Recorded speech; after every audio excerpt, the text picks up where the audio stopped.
I just want to quickly apologize for how fuzzy and crappy my cameras are. The other phone is filled up and the camera's even more fuzzy. This one, it's fuzzy unless you use the flashlight, and if you use the flashlight, it still reflects quite a bit of light, so it's hard to see anything like clear water running down your face. But I hope that the video was clear enough that people could see it. Still happening now. But flashing that in my eyes made me worse, so we're not going to do that shit again. But just keep in mind, this is the best I got. I've gone through 8 phones in the last 2 years, and I've dropped this one just like 5 times in the last 2 months, and it survived, luckily, thanks to the stickers, bouncing cases, all the good cases I put around it. It has a double layer of cases and then stickers with like glue, so that the glue works like a rubber and absorbs even more shock. But I drop these phones weekly, and it's not on purpose. They just fall out of my hand and slip out of my hand because I can't feel what's in my hand.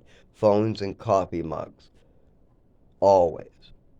And watches on doorknobs. And shins on tables, always.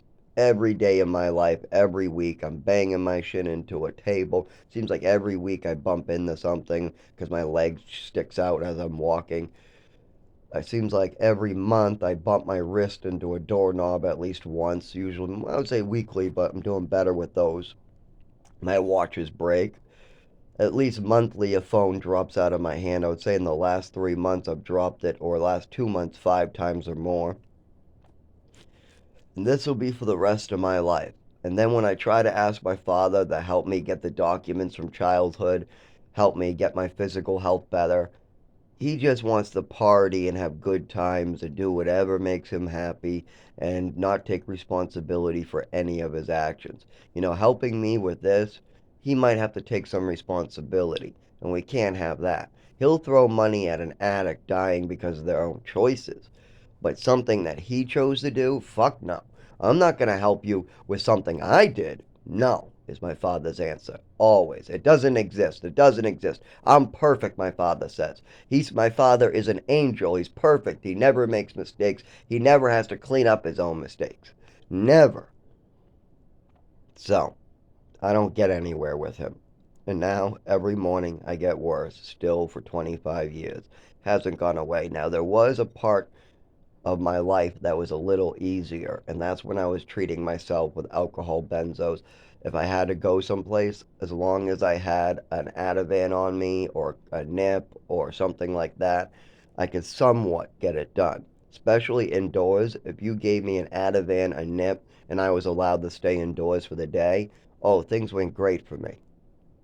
But I don't drink or treat myself, not in 8 years. I gave that up when I moved to New Hampshire. I do not treat myself. I need a doctor to give me the prescription for any seizure medications or epilepsy medications. That would be Trilipto, Ativan, Xanax, anything. There's a lot more non-controlled substances. These are just ones I know work. And as far as alcohol, I'll never use it because it only works for a year or two, and I have to take it every day. I have to take a small amount of alcohol every day at first.